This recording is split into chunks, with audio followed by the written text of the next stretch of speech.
بسم اللہ الرحمن الرحیم۔ معزز خواتین حضرات، السلام علیکم ورحمۃ اللہ وبرکاتہ۔ کیا اللہ کے سامنے کسی کا زور چل سکتا ہے یا کسی کی چل سکتی ہے؟ یہ ہے ہمارے آج کے قرآن مجید کے سبق کا موضوع۔ معمول کے مطابق سب سے پہلے آیت مبارکہ کی تلاوت کرتے ہیں۔ اعوذ باللہ السمیع العلیم من الشیطان الرجیم۔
معزز خواتین و حضرات، رب کائنات کی پاکیزہ کتاب قرآن مجید 18واں پارہ سورۃ النور 64ویں آیت مبارکہ جو ہم نے شروع کی تھی گزشتہ سبق میں، لیکن وقت کی قلت آڑے آ گئی، ہم صرف تفسیر ابن کثیر تک محدود رہے۔ آج ہم دیگر کتب تفسیر کی روشنی میں اس کا جائزہ لیں گے، لیکن سب سے پہلے بامحاورہ ترجمہ آیت مبارکہ کا۔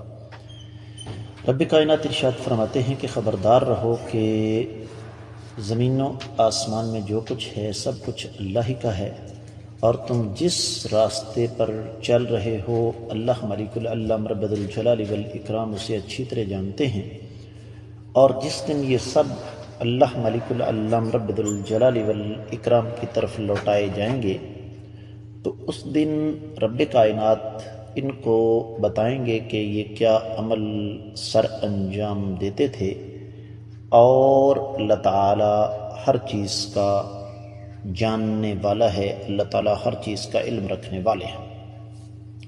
معزز خواتین و حضرات، اہل علم نے اس آیت مبارکہ کی تفسیر بیان کرنے سے قبل ایک مناسبت ذکر فرمائی ہے۔ خاص طور پر فقیہ زماں شیخ عثیمین رحمہ اللہ نے فرمایا کہ یہ آیت مبارکہ آئی ہے اس آیت کے بعد جس میں اللہ نے فرمایا فَلْيَحْذَرِ الَّذِينَ يُخَالِفُونَ عَنْ أَمْرِهِ أَن تُصِيبَهُمْ فِتْنَةٌ أَوْ يُصِيبَهُمْ عَذَابٌ أَلِيمٌ، کہ وہ لوگ جو کائنات کے امام صلی اللہ علیہ وآلہ وسلم کی مخالفت کرتے ہیں وہ خبردار رہیں کہ انہیں کہیں آزمائش کا سامنا نہ کرنا پڑ جائے اور ان پر اللہ تعالیٰ کی طرف سے دردناک قسم کی سزا نازل نہ ہو جائے۔ تو فرماتے ہیں کہ یہ دراصل رب کائنات نے فتنے اور دردناک عذاب سے ڈرایا، تو ساتھ ہی اس آیت مبارکہ میں فرما دیا کہ امر لا یعجز اللہ، کہ رب کائنات جو چاہیں جب چاہیں جیسے چاہیں اور جہاں چاہیں کریں، اللہ کو کوئی پوچھنے والا نہیں۔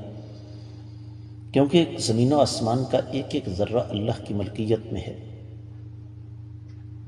اس لیے فرمایا الا ان للہ ما فی السماوات والارض، خبردار رہو کہ اللہ مالک العلام رب الجلال والاکرام کی ملکیت میں زمین و آسمان کی ایک ایک چیز ہے، اور ہر چیز اللہ کی غلام ہے، اللہ کی تدبیر کے ماتحت ہے۔ تو پھر تم کون ہوتے ہو گناہوں کا راستہ اختیار کرنے والے؟ پھر فرمایا قد یعلم ما انتم علیہ، اللہ تعالیٰ کو اچھی طرح پتہ ہے تم کس راستے پر ہو۔ کیا مطلب ہے؟ اللہ تعالیٰ تمہاری خفیہ اعلانیہ، خیر، شر، اطاعت اور معصیت، تمام باتوں کو جانتے ہیں۔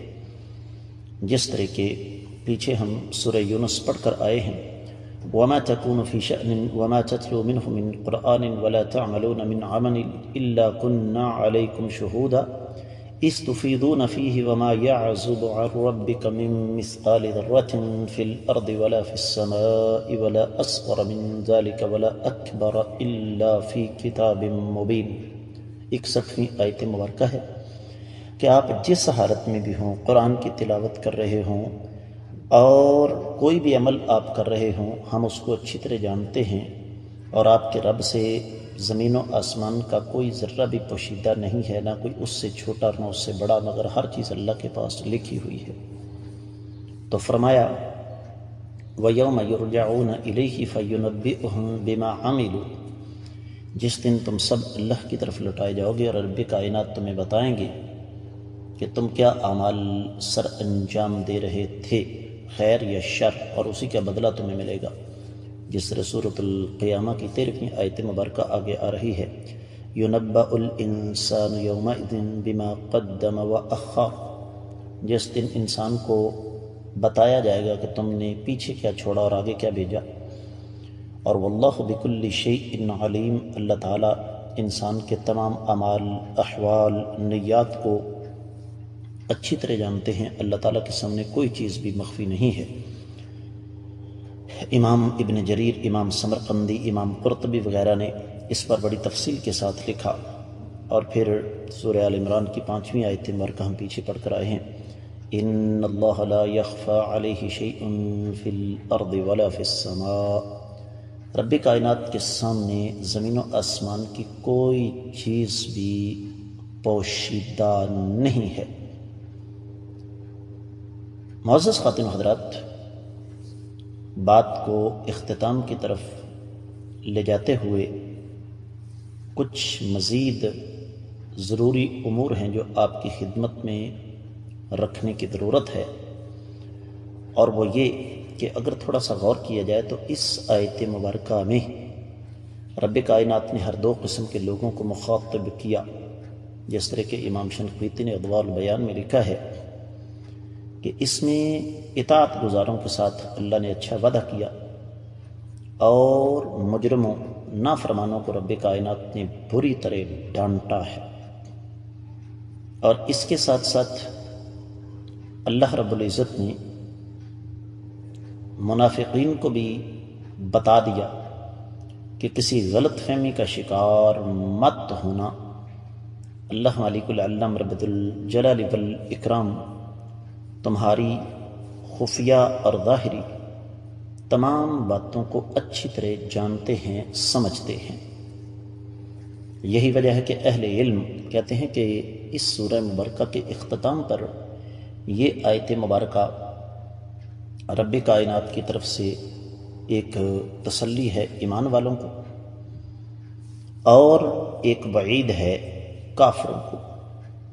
ساتھ ہی رب کائنات نے اس آیت مبارکہ میں بین سطور ہمیں توحید بھی سمجھا دی کہ کون ہے جس کی اللہ کے سامنے چل سکے، کون ہے جو زمین و آسمان کا مالک ہو، اور کون ہے جو تمہارے ایک ایک عمل سے بخوبی آگاہ ہو، اور کون ہے جو تمہیں تمہارے اچھے یا برے اعمال کا بدلہ دینے پر قادر ہو، اور کون ہے جس کا علم ہر چیز پر حاوی ہو۔ اللہ تعالیٰ فرماتے ہیں یعلم ما یسرون وما یعلنون انہ علیم بذات الصدور، سورہ ہود کی 5ویں آیت مبارکہ ہے۔ اللہ تعالیٰ اچھی طرح جانتے ہیں کہ جو یہ ظاہر کرتے ہیں، جو یہ چھپاتے ہیں، اور اللہ تعالیٰ سینوں کے رازوں کو بہتر سمجھتے ہیں، بہتر جانتے ہیں۔ سورۃ الانعام پیچھے ہم پڑھ کے آئے ہیں، وَمَا تَسْقُطُ مِن وَرَقَةٍ إِلَّا يَعْلَمُهَا وَلَا حَبَّةٍ فِي ظُلُمَاتِ الْأَرْضِ وَلَا رَطْبٍ وَلَا يَابِسٍ إِلَّا فِي كِتَابٍ مُّبِينٍ۔ رب کائنات کے سامنے ایک ایک پتا جو گرتا ہے اس کا بھی اللہ کو پتہ ہے۔ زمین کے اندھیروں میں ایک معمولی سا ذرہ، خشک یا تر، ہر چیز اللہ مالک العلام رب ذو الجلال والاکرام کے بخوبی علم میں ہے۔ اور معزز خاتم حضرات، میں اس سے پہلے بارہا دفعہ آپ کی خدمت میں یہ بات عرض کر چکا ہوں کہ قرآن مجید دراصل تربیت کرتا ہے، اور تربیت کا سب سے پہلا مرحلہ ہی عقیدہ ہے۔